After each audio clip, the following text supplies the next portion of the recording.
Harnaaz, you're joining us here on Debrief today. First of all, many, many congratulations and thank you for bringing the crown home after 21 years. How does it feel when people say Harnaaz is India ki Naaz? Oh, it feels incredibly great because I remember before leaving for Israel, I made sure that I will make my country proud because my name itself suggests Harnaaz, God's bride. And I said that I will come with a lot of Naaz by winning the crown.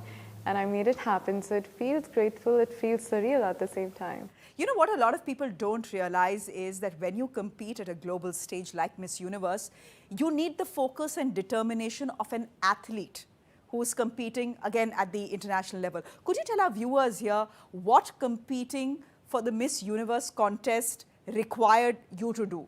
I mean, people think it's just about looking good, but it isn't. It takes a lot of discipline.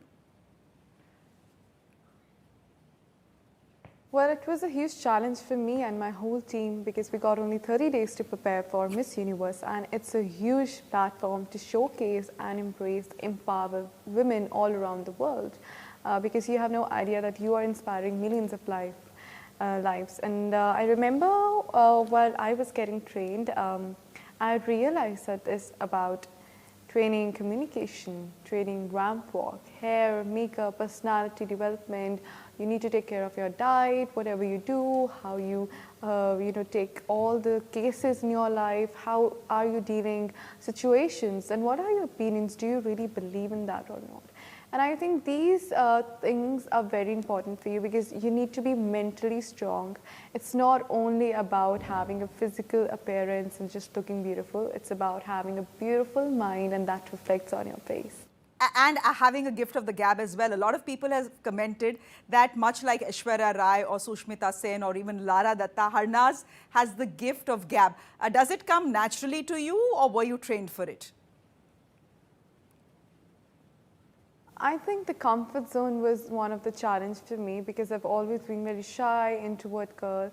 Opening up from my own opinions and articulating my words was something which was challenging. But you know, as I got into the training, I learned a lot of great things about myself, how I portray opinions for such topics, something like that.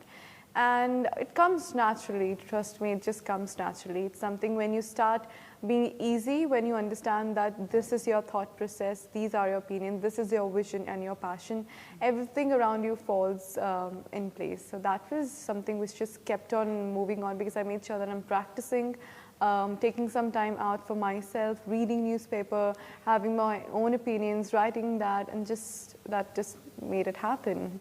We're just a little disappointed you're not wearing your crown, but I would want to hear about your crown from you. I believe it is the most expensive pageant crown ever in the world. It costs some 37 crore rupees, has a lot of diamonds there. Just how heavy is it? And tell us why it's called the Crown of Unity.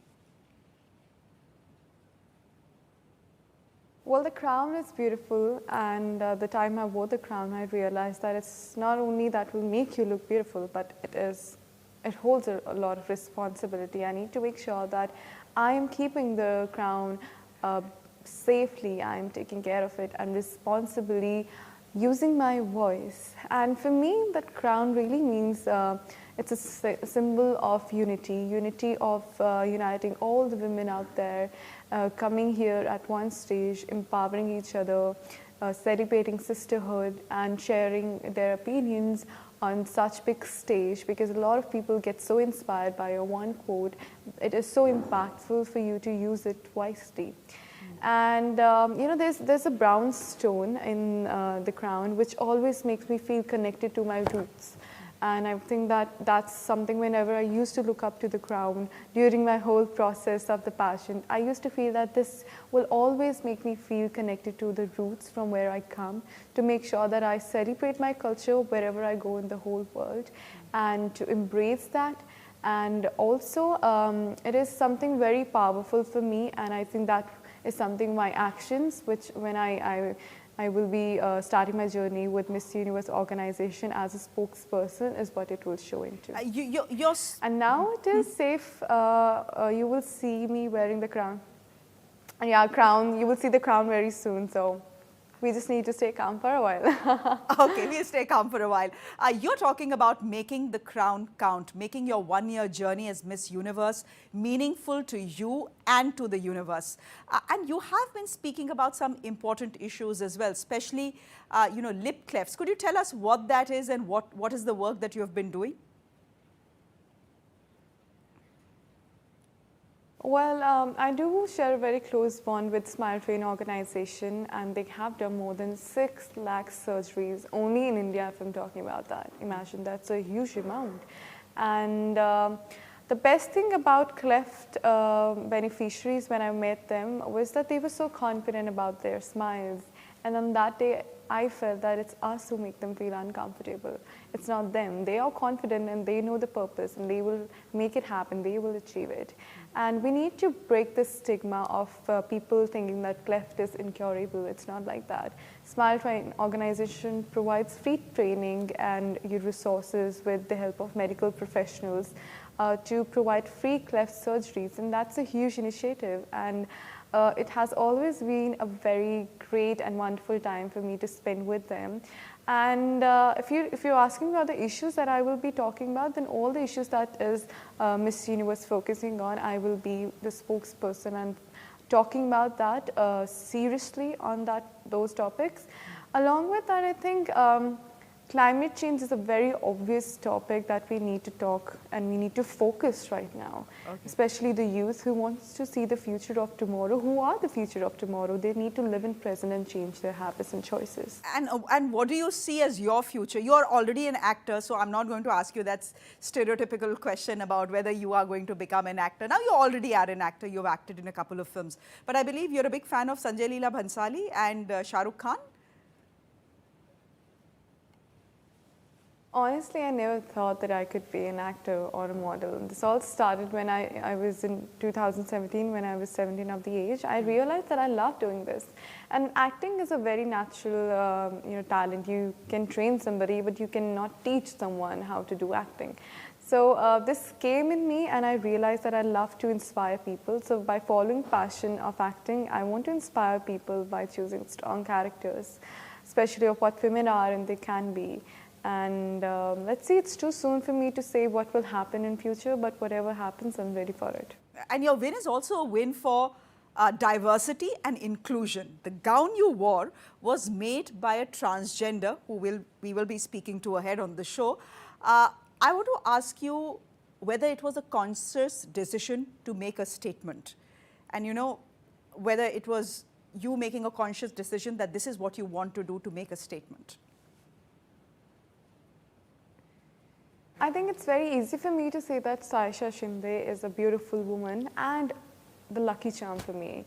She has put so much effort in creating that beautiful gown, having a proper significance towards my roots from where I come, Punjab. And she has very beautifully explained that as well. And I remember how I was literally requesting her that could you please add some orange color secretly in the gown, because that's very close to me and very lucky for me. So she made sure that she is, relating to my feelings, how I feel. And whenever she used to come and just make sure that she's taking care of the details, everything, that just made me feel confident about myself. And I made sure, I remember the last time when I met her, I told her that this is going to be the winning crown and I will come back with the crown. So, and were your parents there in the crowd when you won the crown? Right, absolutely. My family has been my constant support. And I do remember my mom was in Gurdwara when my finale was happening, and my brother was almost like scared and nervous of what will happen. And then he was the first one who called my mom telling that she has won, India has won, and she was crying with happiness. And I'm so excited to meet my father, who actually changed his mindset the time I started realizing that I love doing fashion industry. I love doing beauty passions or something, because through this I want to inspire people. So he actually changed himself for me, and I realized that this was not only my dream but my family's dream too. Harnaaz, thank you very much for speaking to us here. Many, many congratulations and a big thank you. I know you have a lot of interviews lined up, so keep the poise. Thank you very much.